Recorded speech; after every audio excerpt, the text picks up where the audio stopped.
In today's video, we will be talking about the Staplehurst train crash and how none other than Charles Dickens was caught up in the middle of it. Not only will we be finding out what happened, we'll talk about how, who was responsible, and how Dickens was desperate to cover up the identity of the woman he was travelling with. This is the fascinating story of how a series of simple mistakes led to an awful tragedy, and how a potential scandalous love affair may have saved the life of one of the greatest authors the world has ever known. This is the Staplehurst Train Crash.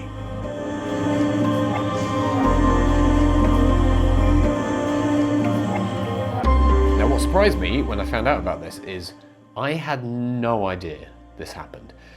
And I'm a graduate of English literature, so I really probably should have, because I've read a lot of Charles Dickens, but I didn't know he was in a train crash. I had no idea. So let's get into it. This is what happened. It was the 9th of June, 1865, and it was a beautiful, hot summer's day, not the kind of day where you expect catastrophe and what was about to happen. Charles Dickens and two companions, who we will learn a little bit more about in a sec, was riding in the first-class carriage on the Folkestone to London boat train.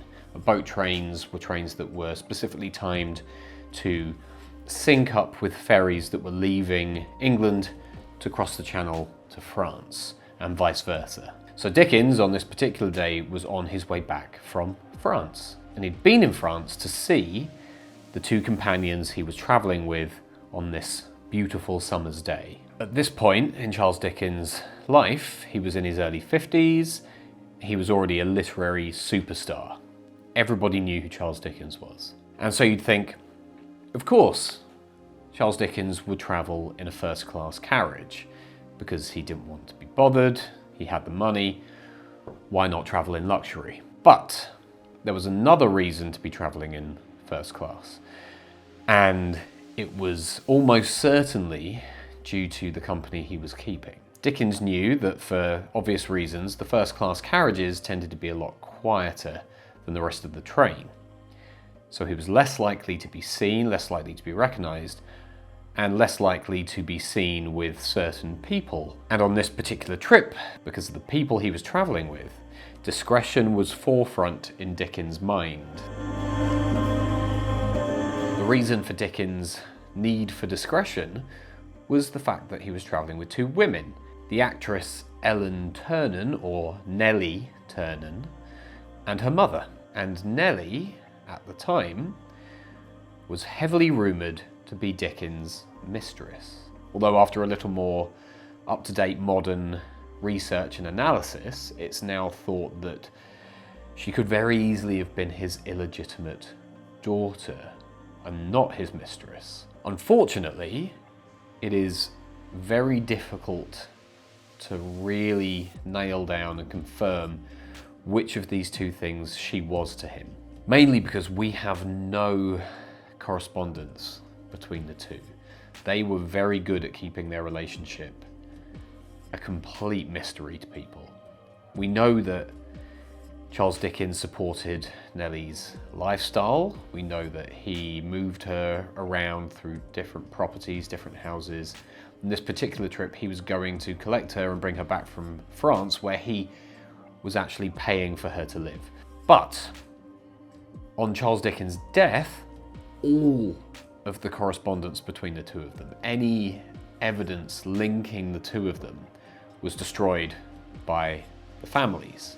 So we have nothing to go on beyond rumour and speculation that was around at the time. Which do I think is the truth? Was she his mistress or was she his daughter?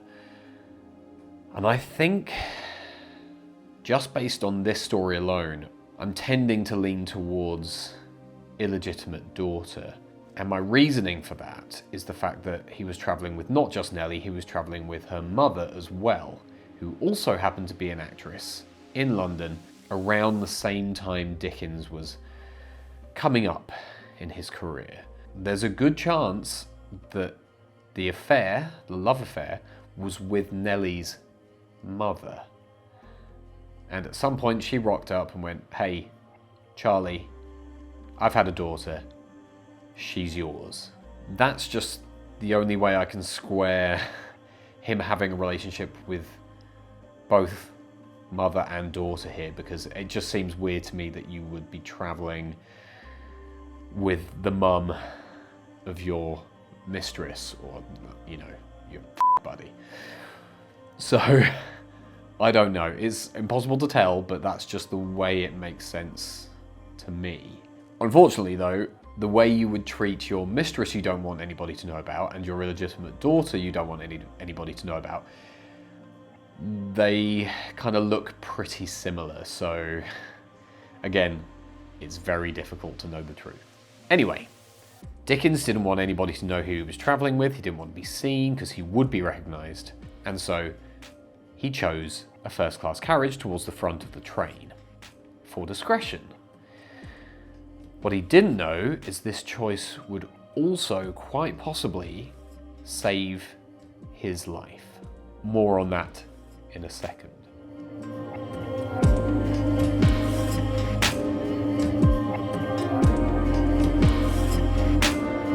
You find me in the lovely village of Headcorn. Now, why am I in Headcorn? You're asking. This video is called the Staplehurst Railway Crash. Well, we're a couple of miles from Staplehurst, and I'm here for a couple of reasons. Mainly because the same river that the crash happened at runs through Headcorn, or past Headcorn, and two, I can't get on the bridge where it actually happened because it's a railway bridge. But there is a tiny bridge here that goes over the same river, and I can get to that.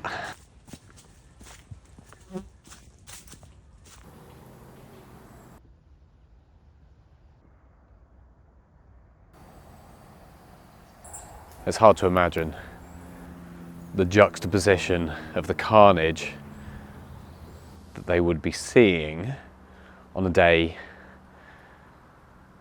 not unlike today. Sounds like it was a lot warmer that day. It's pretty cold right now, but it would have been a beautiful, bright, sunny, warm summer's day. And they just stood in the middle of this carnage. It's hard to imagine such a horrific sight in amongst such beautiful countryside. While Dickens and his two companions were enjoying the countryside as it flew by on their way up to London on the train, little did they know some engineering work had begun further on along the route between Headcorn and Staplehurst train stations. Repairs were being made to a railway bridge over the River Bute. I think that's how you pronounce it. Closer to the Staplehurst end of this section of track.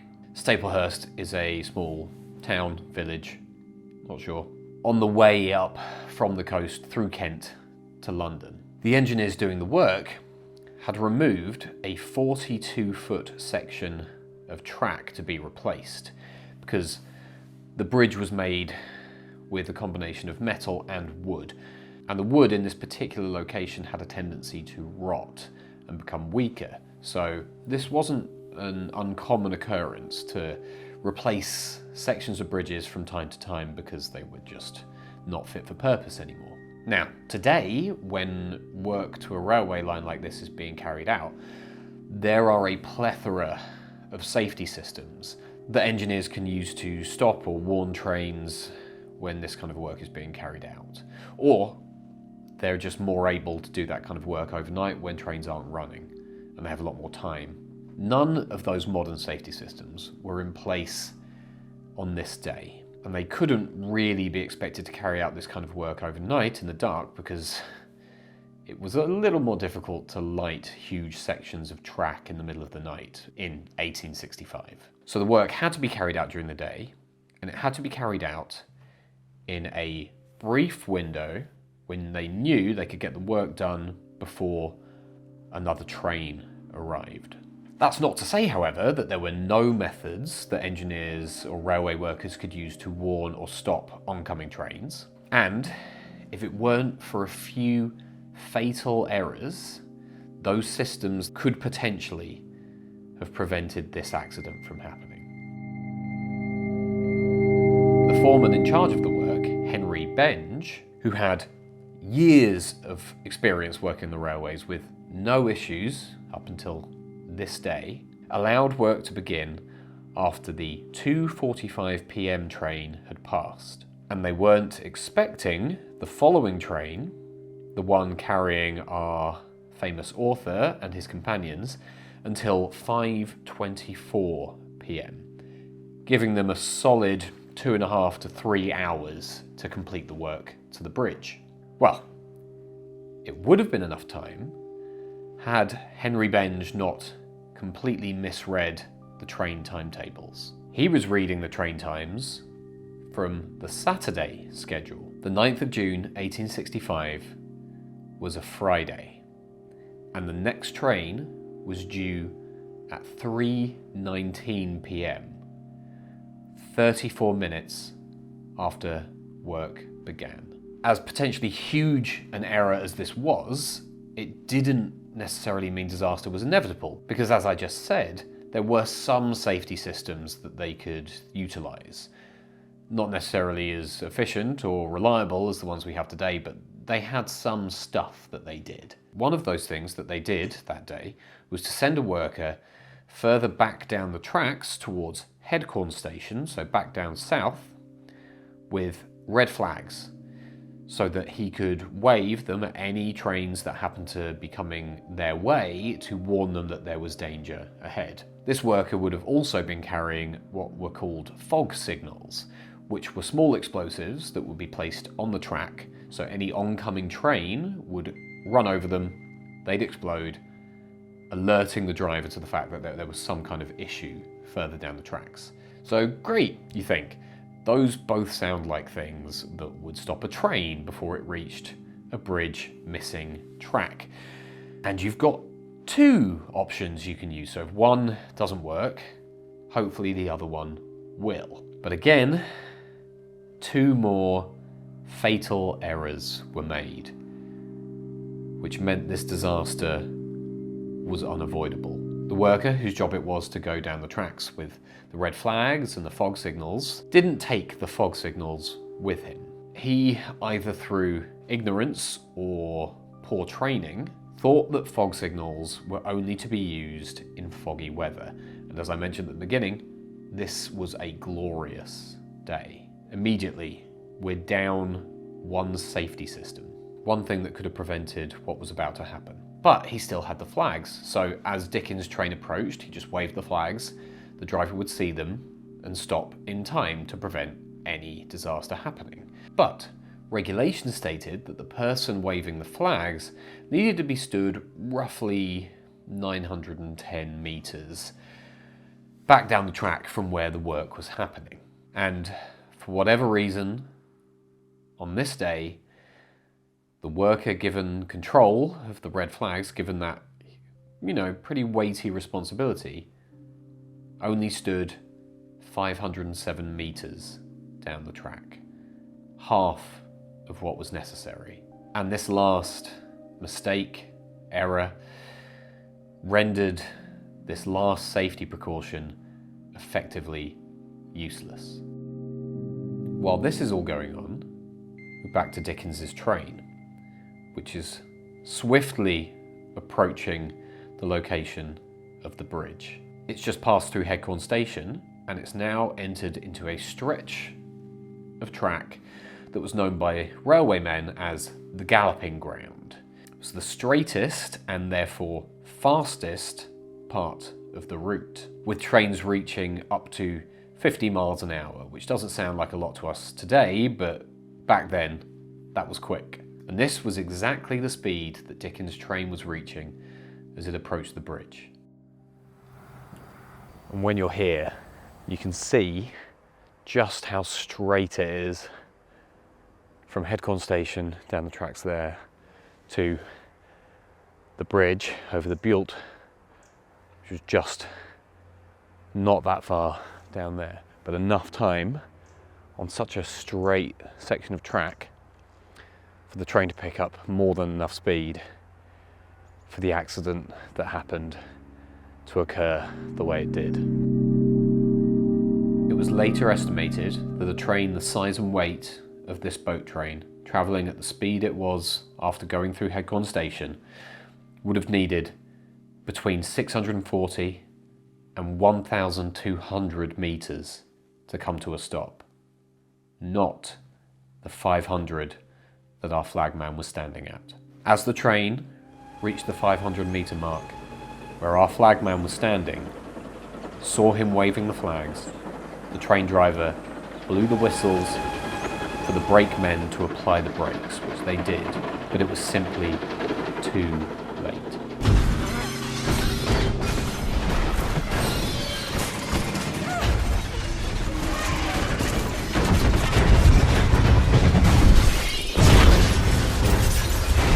The train did slow down as it approached the bridge, but no way near enough to come to a complete halt.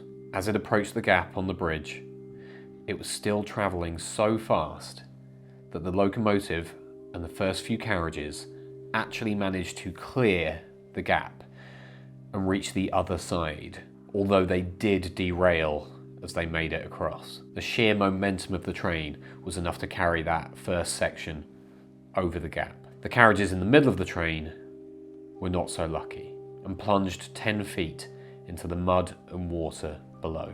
As they fell, they overturned and disconnected from the carriages at the front and the rear of the train, which was a stroke of luck for those in the front and the back who would have potentially been dragged back into the water if they had not disconnected. The carriages in the middle overturned, and the sheer weight of the wheel sections on the bottom of the carriages crushed the compartments that they were now sitting on top of. And this is where we come into where Dickens' discretion helped to save his and his companions' lives. They were in the front of the train in this first-class carriage, and because it was lighter and there weren't as many people in there, it was one of the carriages that managed to clear the gap. In fact, it was the last carriage to clear the gap. And the carriage that Dickens and his companions were on was actually partially dragged back over the edge of the bridge by the carriages that fell into the water. But those carriages shearing away stopped at the last minute, but not before the carriage that Dickens was in was left hanging precariously over the edge. Everybody in that carriage was thrown to the back as it was pulled backwards. But remarkably, Dickens, Nellie and her mother managed to escape remarkably unscathed, bar Nellie, who had a few injuries. And Dickens actually helped them escape through one of the carriage windows, because the doors to the carriages used to be locked from the outside at this period of time, so that people couldn't just open a door while the train was flying down the tracks. Once they'd escaped the carnage in their carriage, Dickens and his companions were able to view the disaster in all its horror. The scene must have been unimaginably bad, with Dickens talking of people who were caught up in amongst the steel, mud and water, the wreckage of the train, trapped and crying for help. And Dickens later described what he saw. No imagination can conceive the ruin of the carriages, or the extraordinary weight under which people were lying, or the complications into which they were twisted up among iron and wood, mud and water. In a lot of cases, there was almost nothing the survivors on the scene could do. They weren't going to be lifting these huge steel and wood carriages off of people, and the wait for help was just too long for some of the people who eventually died and succumbed to their injuries in and amongst the wreckage. It took 3 long hours for help to arrive, and in that time, Dickens did what he could to try and assist the living and the dying. He managed to retrieve a bottle of brandy from his belongings, which he shared amongst the people who were there. In one case, he offered a sip of brandy to one woman who was lying injured up against a tree, and when he passed her by a few minutes later, she was dead. He also managed to fill his top hat with water and share that out amongst the injured. When help arrived, and he managed to take a few moments to actually collect himself and think straight, he remembered that he'd left something in his carriage. He made his way back into the carriage through the carnage and managed to retrieve a copy of a manuscript of a chapter of Our Mutual Friend that he was working on at the time. One of Dickens' last works that was almost lost to this disaster. When it released the following month, it was 2 pages short, and Dickens actually acknowledged the disaster in the postscript. On Friday, the 9th of June in the present year, Mr. and Mrs. Boffin were on the South Eastern Railway with me in a terribly destructive accident. When I had done what I could to help others, I climbed back into my carriage, nearly turned over a viaduct, and caught aslant upon the turn to extricate the worthy couple. They were much soiled, but otherwise unhurt.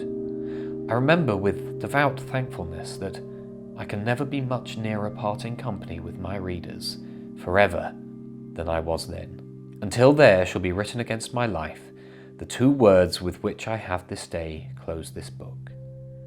The end. All in all, of the 110 people on board the train, 10 were killed and 40 were injured. Harry Benge was ultimately found guilty of manslaughter and served 9 months in prison. His punishment did not end after the completion of his sentence. The guilt of what had happened proved too much for him, and he died at the Kent County Asylum. The driver of the train was also dismissed after it was claimed that he could have seen the red flags much earlier than he did, although I find it hard to believe that that would have made any difference to what happened. As for Dickens, after the disaster, despite his attempts at discretion, he was of course recognised by a number of people who were at the scene. Despite helping victims in the aftermath, he never actually made himself known to the authorities once they arrived. His presence on board quickly became public knowledge, with people very quickly celebrating his role in helping the injured and dying in the aftermath of the accident. And sometime after the accident, South Eastern Railway actually presented Dickens with a piece of silver plate to thank him for his efforts in assisting people. He did, though, manage to keep a rap on Nellie's presence in the disaster, because she was not listed amongst the survivors. And interestingly, amongst the survivors, it is just listed that there was one female survivor who refused to give her name.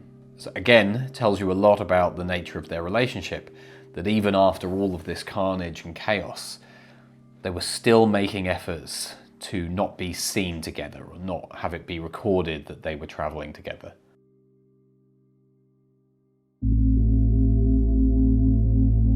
The whole affair, though, clearly had a huge impact on Dickens. I mean, would have a huge impact on anybody, but obviously we know a lot more about Dickens, and we can read a lot more into the following years of his life and how this horrible accident may have affected him.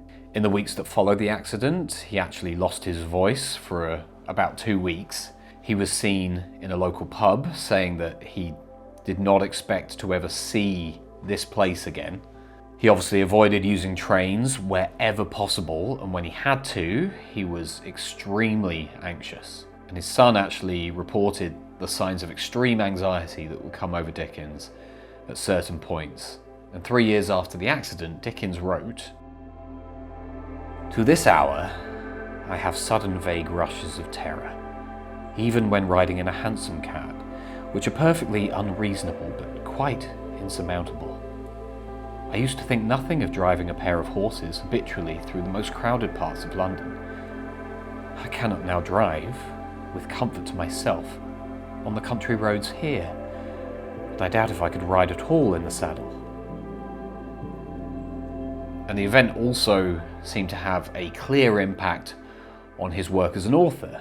And Dickens had a notoriously strong output. He was a machine, just writing and writing and writing. But that fell off massively in the years following this accident.